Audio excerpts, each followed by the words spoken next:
And welcome back to Let's Play Valis for the Sega Genesis, or where I play.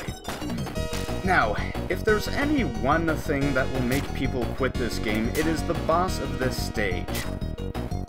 Now, I'm not all that up on contemporary action games, but I'm fairly sure most bosses these days don't have auto-hit attacks that instantly do half of your character's maximum health. And I'm not talking about like hit-scan weapons, I'm talking about it, no dodge, end of story. There is absolutely nothing you can do to avoid it. Anyway, we're on the lower path of this level, and you can really take the upper or the lower, but you can also backtrack and gain the power-ups from either, which is actually the only way to get a full power on this sword. It's decently powerful, but its main feature is that it actually travels the whole screen length. That doesn't mean especially much when you're just advancing a level, but it's a good thing to know about. And we're finally back to good music. About the only Valis soundtrack that I have no reservations about recommending is the one for the MSX or Sharp 68000 version of Valis 2, which is pretty awesome all the way through from beginning to end.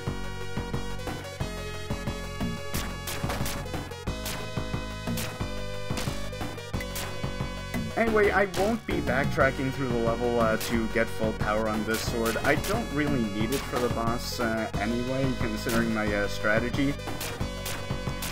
And I wanted to make this video as short as possible on the play front because there was something rather unavoidably long at the end of this stage. Speaking of which, we are now in the boss section.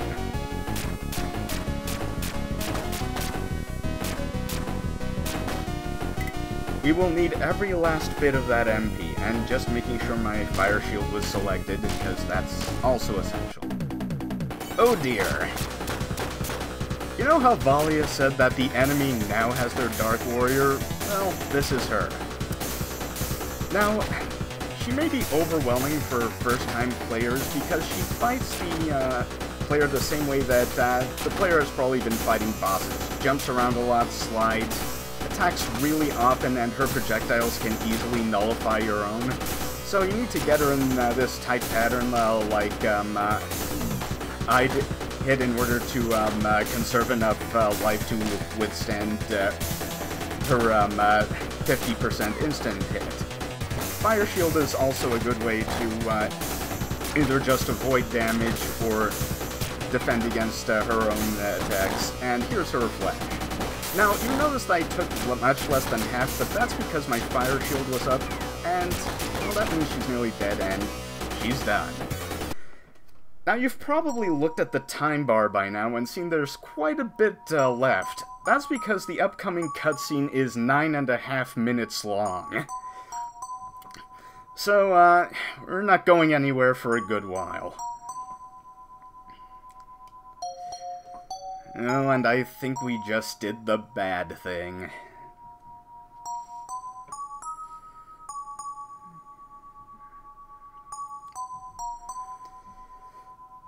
So, the enemy's warrior was Reiko.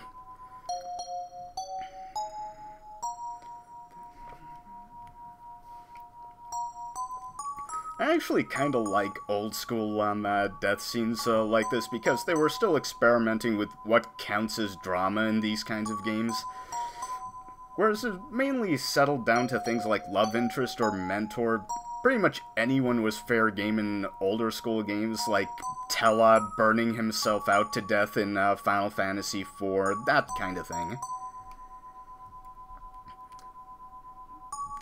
I do like how Reiko here immediately refutes the idea that she wasn't fighting her best on purpose.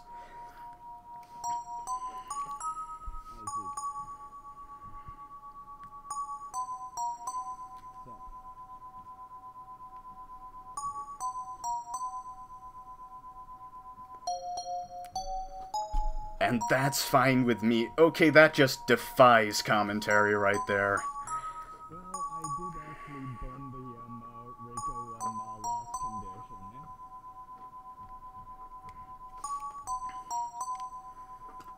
Lose all lives. I do apologize if commentary is a bit sparse, but I just don't feel that I can do much to either joke about this scene or so on. Burn that recording as a lost job and try the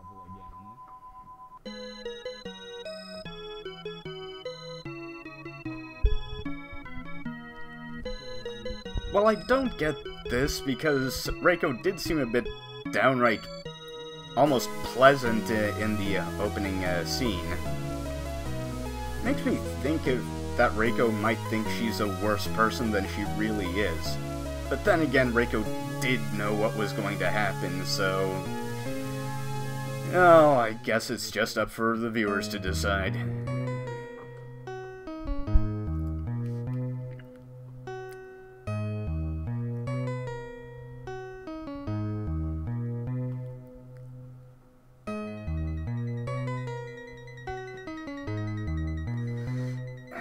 Yeah, I should have said at the beginning, it's gonna get a bit Metal Gear in here.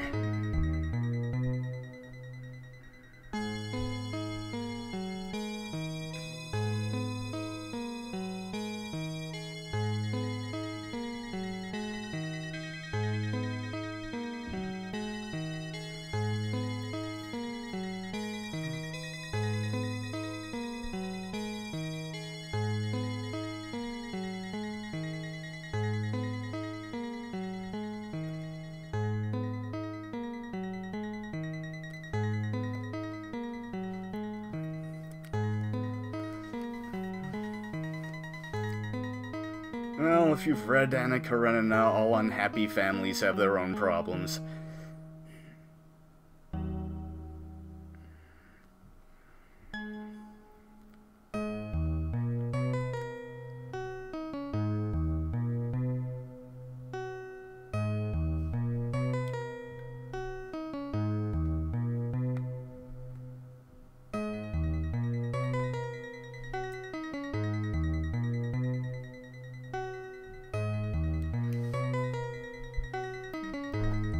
Common fictional thread.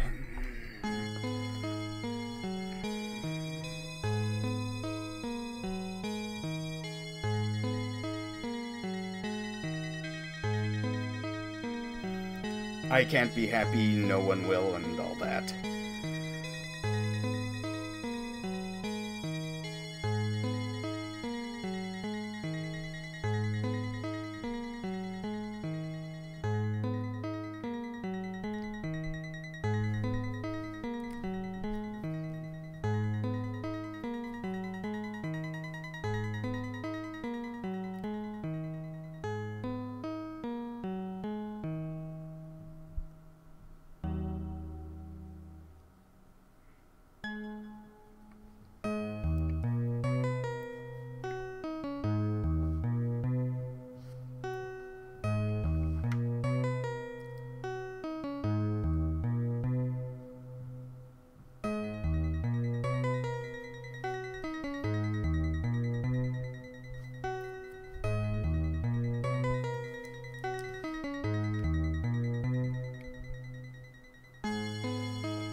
You know, if they made a relationship chart for this series, like they made for the one with Gurren Lagann, I think Reiko's friend status with Yuko would continue all the way through this series, even after this.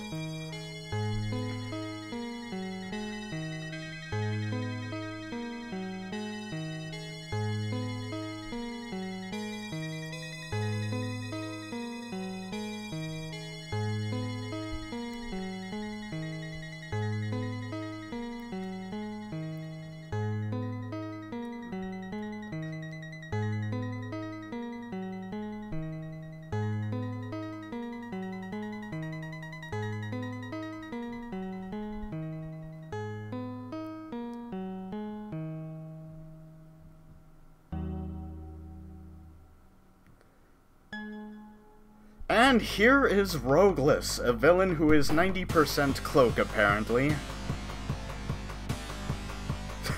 I just love Rogueless here, though. How sappy could you get? And an emotionally vulnerable teenage schoolgirl wasn't superb dark champion material. I should have seen that coming!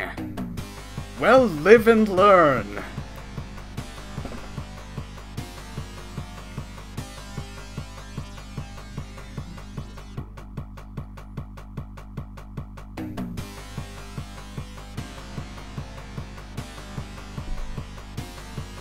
Oh, is he?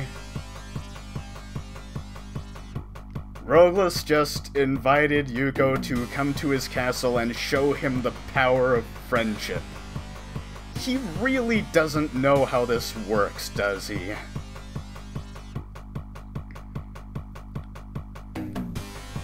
Of course he'd have to be patient. Yuko might be made late.